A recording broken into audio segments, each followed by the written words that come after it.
thanks for joining me once again. It's Sunday the 13th of February. It's Super Bowl night, but I'm going to do a very quick video because I've just spent the last hour watching Brew videos. And so tonight I'm going to be drinking a beer meal that I got from a good man, Brew A Bit Rick Shaw. Brew A Bit Rick Shaw, yeah. And Rick has been very kind to send me 3 beers, and we're going to start with the session stout there, as you've seen. Rick was actually very kind, or very thoughtful. He sent me a message before he sent these out, telling me that he was preparing a beer meal for me, but that he was aware that a stout wasn't really my go-to style, and would there be something else I would prefer, or would I rather not have a dark beer? But it's all about trying new things, and I do drink stout, don't get me wrong. You can't live in Ireland without drinking stout, so there you go. But I thought that was a nice touch from Rick, just making sure he didn't send me something. You can see here all the bottles that I'm getting. I really need to sort this office space out, but let's get stuck in. Rick did do a video, which I'll obviously link down below. I haven't watched it yet. The original plan was to watch the video while I was drinking it, but I figured, why would I do that?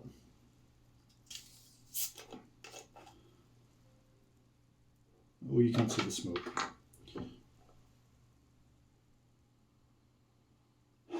Yeah, getting the roasty malt straight off the bat there. It's been in the fridge for about a week and a half now.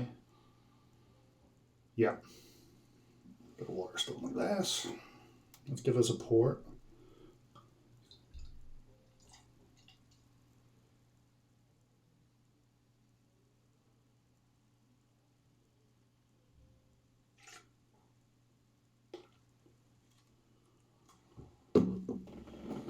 So you have it. As dark as you like. Slight cappuccino coloured head. It's looking good, Rick. It's slightly carbonated, which is what I like in a stout anyway. They shouldn't be too fizzy. They shouldn't be like a lager or even a pale ale. And obviously you can't get the sort of nitro-y fluffy head from a bottle. So this is tip top. Going in, yeah. We've got the roasted malts. We've got a slight chocolatey backbone to it.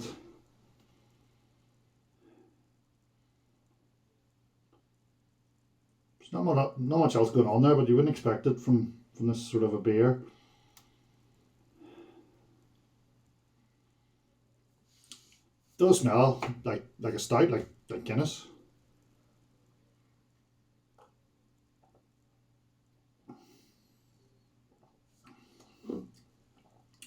Yeah, okay.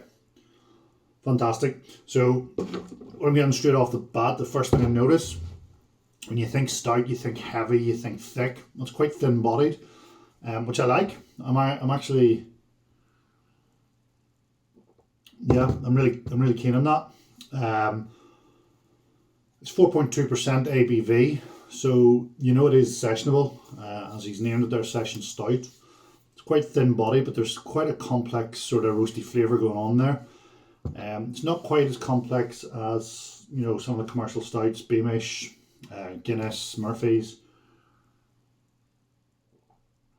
but you've just got that hint of bitterness right the way through it, and then it floods your mouth. And I've talked about this before in certain beers where it floods your mouth with saliva, just really juicy, which isn't a descriptor that you would normally use with stout. Juicy, it's a juicy stout.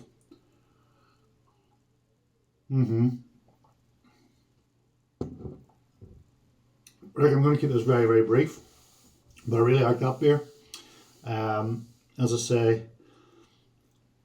it's not a style that would be my first purchase of an evening, or in the bottle shop. Stout wouldn't be one, and if I ever take you downstairs, in fact, you've probably seen it in some of the homebrew green to glass videos on top of my fridge. There's just stout everywhere, where I used to get sent stout and just never drink them. I am getting into stout more and more. And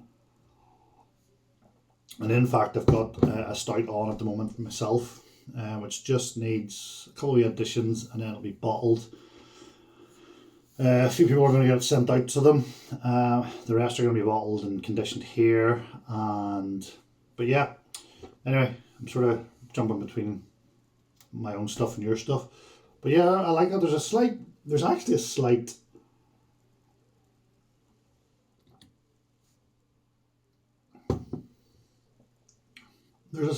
caramelly sort of aftertaste, which kind of brings you back in for more. But yeah, Rick, that's a fantastic beer. Quality wise, tip top. Flavor wise, you've packed it with what I'll watch the video straight back. You've packed it with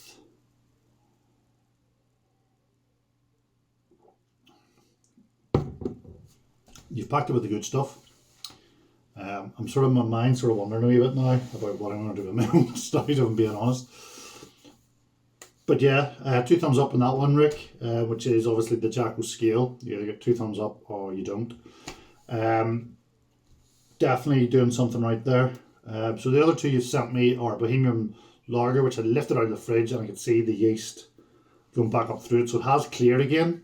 I just disturbed it slightly, so I'm going to let that settle and hopefully get a video out on it in the next week or so. And the other one you've sent me is a triple, and for some bizarre reason, I think you're trying to kill me. You sent me 500 milliliters of a triple, which is terrifying, because it was anything like the triple I made, and it's the same grain pack, so it's going to absolutely wipe me to the floor. Oh, excuse me.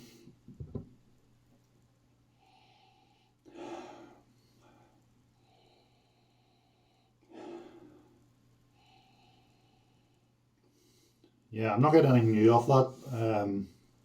I don't tend to. I think the roasted malts kind of overpower my sense of smell. But the level of bitterness is just perfect, absolutely perfect. Yeah. Listen, I'm gonna go. Thank you very much, Rick. This will be the first of 3 videos I'm gonna pop out in the next wee while. So, by the magic of internet television, here we are. It's the 3rd of March. I'm going to try the second beer by Rick, which is Rick's Bohemian Pilsner. I don't know much about it, but I'm looking forward to it. I'm not sure if you did a video on this one, Rick. I don't have YouTube up in front of me, so I'm not entirely sure. But I'm being quite careful with this one. When I got it, I could see that the top of the beer was clear, but the yeast had stirred up a bit, so it was a bit cloudy at the bottom. So I've left it to sit in the fridge for quite some time. And I can see through the bottle it's dead clear, although the bottle's starting to frost up a bit just with the difference in temperature. So I'm going to pour this very carefully. Bit of smoke, not much in the way of carbonation. Give it a go.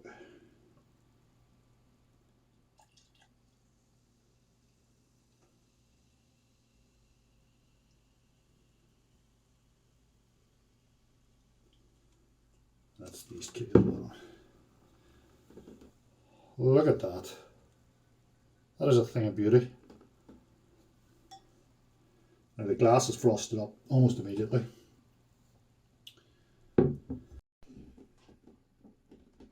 What a beautiful colour. Beautiful straw colour going on there. I'm not going to pour the rest of that in. It's just yeast.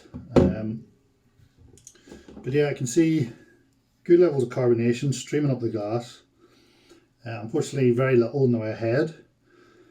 So this was bottled on the 18th of July, so we're now in March, so what's that? 3, 4, 5, 8 months down the line. Clarity is unbelievable. Just a bit of condensation in the glass. But look at that beautiful straw colour. Absolutely incredible.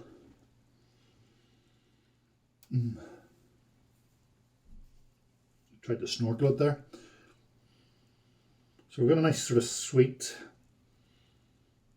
almost tropical. I'm not sure. No, I don't think that is. There's sort of an ingredients thing on the side there, but he's tried to rip it off. So yeah, it's like a nice fruity. Not what I was expecting from a Bohemian Pilsner in terms of the nose, anyway.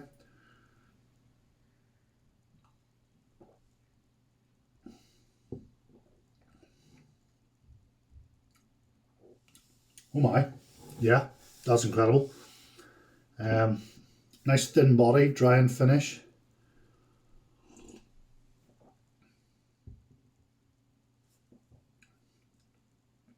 A good level of bitterness. Good level of carbonation in your mouth. It fizzes up around your tongue. And then you're overwhelmed with a sort of like sweet fruity flavour. I don't know what hops you've used in this, Rick.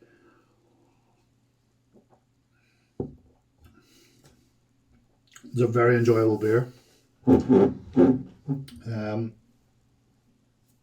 Critiquing it then, a little bit disappointed it's not more of a head. But 8 months down the line, bottle conditioned,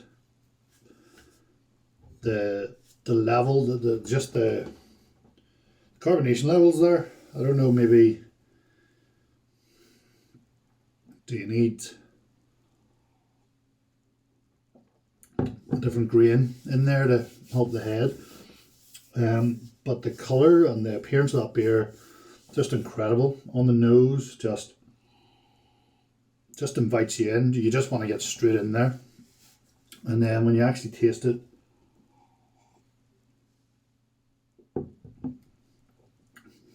just keeps dragging you back in for more. That's yeah, I really like that. I can't really criticize much more about it. Just the head is the only minor criticism. I don't know if you plan to do it again, or if you have done it subsequently. I don't even know if you've done a video on it. I'll maybe look that up and see if you've done a video on it. So Rick did send me a third beer, which is his triple. I think I've maybe already mentioned it, but I brewed the triple with the same recipe as Rick used himself.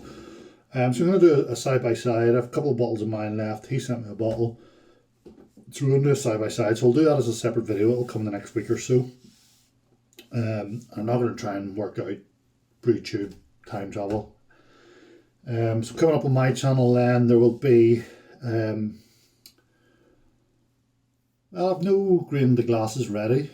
I just bottled my stout today, so probably be an Easter beer at best. It's quite strong. I think I measured it at about 7 or 8%. It wasn't meant to be an imperial. It's probably not even getting up into imperial levels. It's a beer that a couple of people that I've watched videos of have done the same recipe, but it did not work for me. It's not a bad beer. I've tasted it before, bottled it there. The taste is fine. It just doesn't taste like what I thought it might have tasted like.